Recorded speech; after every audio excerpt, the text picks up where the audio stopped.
Pria itu mengapung di sungai selama 3 hari 3 malam. Kemudian dia mengeluarkan sebungkus peluru dari ranselnya. Akhirnya tiba di tepi sungai. Namun suhu di daratan saat itu hanya mencapai minus 20 derajat. Tubuhnya yang basah kuyup membuatnya menggigil kedinginan. Agar tidak mati kedinginan di tempat itu, pria itu hanya bisa berlari sekuat tenaga di hutan. Kemudian dia mematahkan ranting kering dan meletakkannya di atasnya. Namun pakaiannya hampir membeku. Maka dia membersihkan tanah. Siap untuk membuat api dan mengeringkan pakaiannya. Kemudian dia mengeluarkan satu paket peluru dari dalam ransel. Dengan tangan gemetar, dia membuka selongsong peluru. Namun ternyata amunisi di dalamnya sudah basah. James tidak berani terlalu lama. Kemudian dia membuka peluru kedua. Beruntungnya, amunisi masih bisa digunakan. Kemudian dia mematahkan ranting kering dan meletakkannya di atasnya. Siap untuk menyalakan bubuk mesiu dengan ujung pisau. Karena tangannya terlalu dingin, James mencoba berulang kali tapi tidak bisa mengarahkan ke titik tengah. Dia mencari cara lain dengan meletakkan sebatang ranting. Barulah pisau itu terpasang dengan kokoh. Lalu dia terus-menerus memukul pisau dengan batu. Akhirnya api menyala. Saat itu begitu hangat. James tidak punya waktu untuk berpikir banyak. Dia segera melepas pakaian yang basah kuyup. Namun lengannya kiri sudah tertembak lama. Jika luka tidak segera diobati, akibatnya akan sangat buruk. Maka dia membersihkan luka dengan alkohol terlebih dahulu.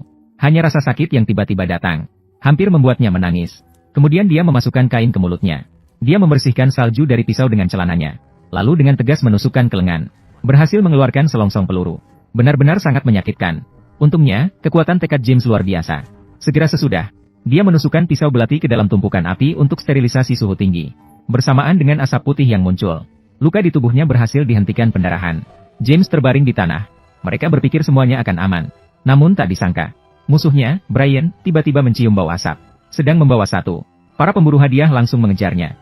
Namun, sebagai seorang veteran yang ulung, James selalu waspada. Bersamaan dengan suara langkah kaki kuda yang semakin dekat, dia menyadari bahaya semakin mendekat. Tanpa ragu, dia segera bangkit. Sambil memeluk pakaiannya, ia bergegas lari ke arah hutan. James sangat menyadari, manusia dengan 2 kaki tidak akan bisa berlari lebih cepat dari kuda dengan 4 kaki. Dan dia sendiri terluka. Untuk memperlambat waktu dan membingungkan musuh, dia sengaja berputar dan kembali ke arah lain. Lalu melarikan diri ke arah lain. Dengan begitu, ada jejak dari 3 jalur. Setelah berjalan beberapa jarak, James mulai berjalan mundur di ujung kaki. Lalu menghapus jejak kakinya dengan cabang pohon. Melihat pohon besar di sampingnya, dia memanjatnya. Namun Brian juga tidak kalah. Dia mengikuti jejak kaki, mengarahkan pemburu hadiah untuk mencari James melalui 3 jalur. Luka James di sini terbuka kembali karena gerakan yang keras. Dan berdarah lagi. Dia bersembunyi di atas pohon tanpa bergerak sedikit pun. Tetapi darahnya mencolok di atas salju. Dan yang lebih buruk lagi, seorang pemburu hadiah tepat berada di bawah pohon. Dengan begitu, James secara tidak sengaja mendapatkan sebuah pistol dan sebuah pakaian hangat. Ketika Brian tiba dan menemukan pemburu hadiah yang sudah mati, James sudah berjalan 5 km jauhnya. Tak tahu sudah berapa lama berjalan. Akhirnya dia melihat sebuah pondok kecil. Dan di sebelahnya ada seekor kuda berdarah panas. Maka dia punya sebuah ide. Dia diam-diam masuk ke kandang kuda. Namun saat dia sedang melakukannya, malah dia tertangkap basah oleh pemilik pondok. James tidak ingin nyawanya diakhiri oleh gadis ini. Terpaksa, dia hanya bisa menyerah. Namun dia melarikan diri sepanjang jalan. Dia sudah kehabisan tenaga. Gadis baik itu melihat dia terluka parah. Segera memanggil adiknya untuk membantu. Bersama-sama membantu James masuk ke dalam rumah. Gadis itu membungkus luka-lukanya kembali. Tentu saja ketika ayah gadis itu pulang, James membayar uang untuk membeli kuda. Malam itu anak laki-laki datang mencarinya untuk bermain. Ingatlah ketika ada tamu di rumah. Harus bersikap sopan. Hal ini membuat James teringat akan anaknya yang telah meninggal. Hari-hari melarikan diri selama 3 tahun tanpa akhir. Kelaparan, kedinginan, dan luka-luka fisik tidak cukup untuk membuatnya menderita. Namun saat ini, dia menangis dengan sedih. Tapi James mengerti, tempat ini tidak aman untuk tinggal lama. Di tengah malam, dia diam-diam pergi dengan menunggang kuda dari sini. Dan kemudian memulai perjalanan pelariannya lagi. Namun ketika dia istirahat di tengah jalan, siap mengambil makanan dari ranselnya, barulah dia menyadari, emasnya telah berubah menjadi sekelompok pasir.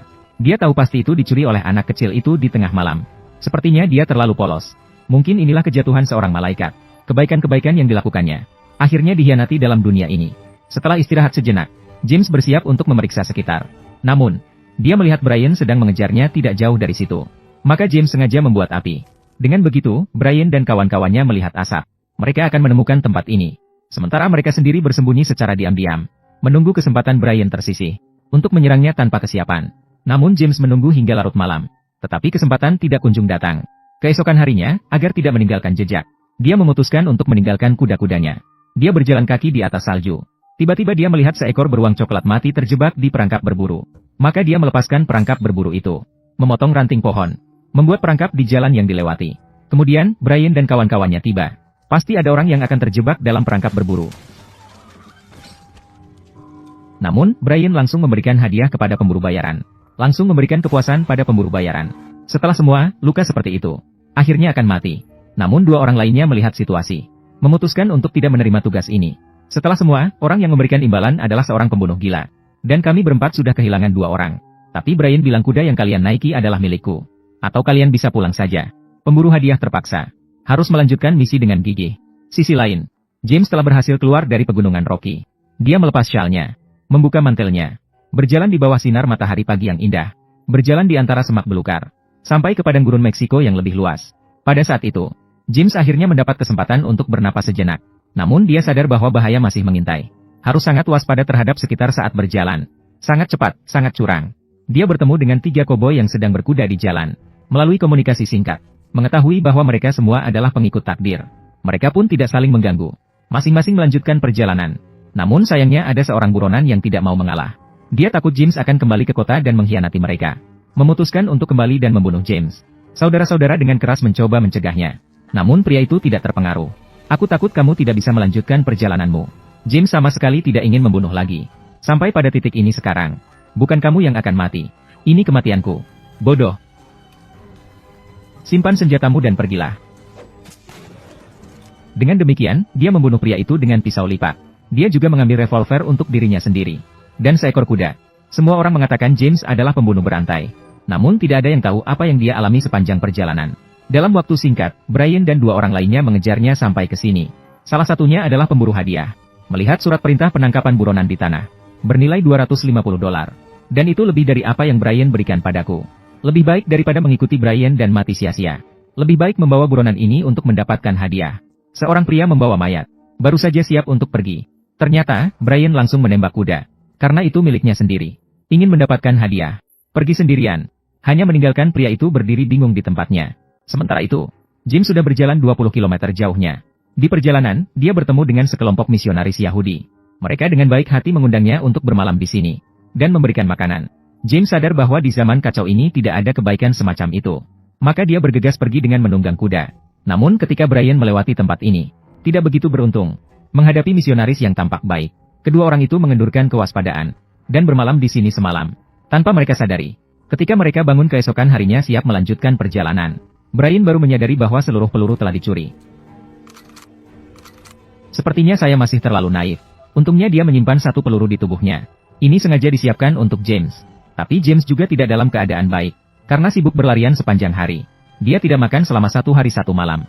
Bukan hanya dia yang kesulitan. Dan dia juga langsung roboh ke tanah karena kelelahan. James menyadari bahwa dia harus cerdik untuk bertahan hidup. Dia dengan berat hati mengelap leher kuda. Dia menunggu Brian yang mengejarnya. Dia melihat kesempatan dan meloncat keluar dari perut kuda. Dia mengancam pemburu hadiah dengan pisau lipat. Brian melihat situasi dan patuh menyerahkan senjata. Namun, detik berikutnya, pemburu hadiah langsung mati. Dengan begitu, Brian menggunakan peluru terakhirnya. Namun, James tanpa peluru. Hanya bisa dibiarkan Brian mengambil keuntungan. Dia melemparkan pisau lipatnya. Kemudian Brian menuduh James melakukan kejahatan. Tepat 3 tahun yang lalu, perang antara utara dan selatan berakhir. Pasukan utara yang menang untuk mencegah kebangkitan kembali pasukan selatan. Memerintahkan Kapten Utara James. Perintahkan untuk menyelidiki rumah mantan Kolonel Selatan Brian. Apakah mereka menyembunyikan senjata? Namun sayangnya bawahannya tidak mendapatkan apa-apa. Malah mengakibatkan gudang terbakar. Namun pada saat itu, api dari gudang menyebar ke dalam rumah. Di dalam rumah masih ada seorang bayi. Istri Brian langsung berlari masuk setelah melihat situasinya. Anak laki-laki juga berlari masuk. Pada saat itu, Brian juga dipukul pingsan oleh seorang prajurit. Akhirnya ibu dan anak tewas di tempat kejadian. James terkejut melihat situasinya. Bukankah tidak ada orang di lantai atas? Dia memeriksa bawahannya. Mengapa kamu memberitahuku bahwa tidak ada orang di dalam rumah? Mereka hanyalah seorang kapten dari orang selatan. Ini bukanlah niat asli dari James.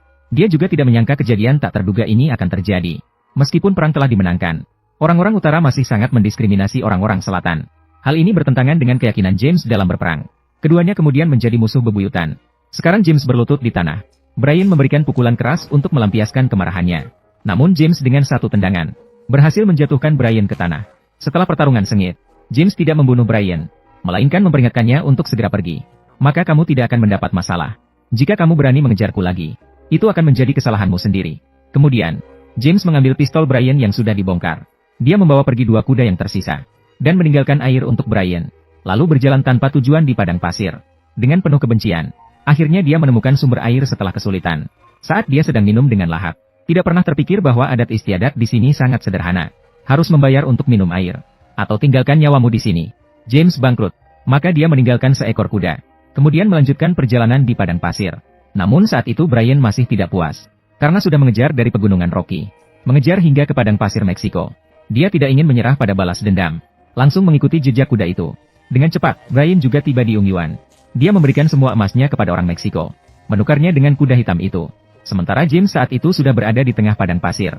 Suhu di sini mencapai 50 derajat. Udara sudah berombak. Padang pasir yang luas tidak terlihat ujungnya. Tidak diketahui sudah berapa lama. Saat dia merasa putus asa, tiba-tiba seorang pedagang muncul di depannya. Namun James berharap Brian memberinya kepuasan. James berpikir akhirnya tidak akan bisa keluar dari padang pasir ini. Dia dengan tegas menukarkan kudanya dengan satu peluru. Mengikuti dengan erat. Brian yang diikuti juga hampir tidak bisa bertahan. Dia menukarkan sekendi air dengan sebilah pistol dari pedagang. Lagi pula, di padang pasir, air adalah harta yang tak ternilai. Dia menggunakan semua tenaganya untuk mengejar James.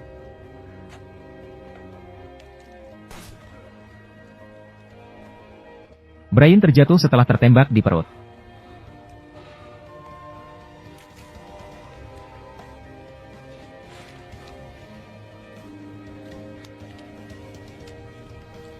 Bunuh aku saja, komandan. Namun James ingin Brian memberinya kepuasan.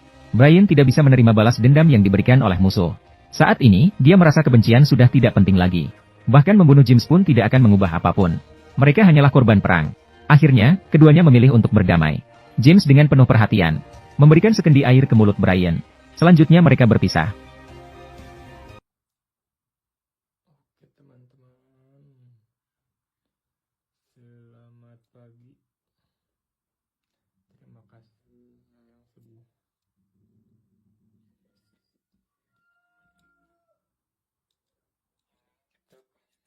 baru.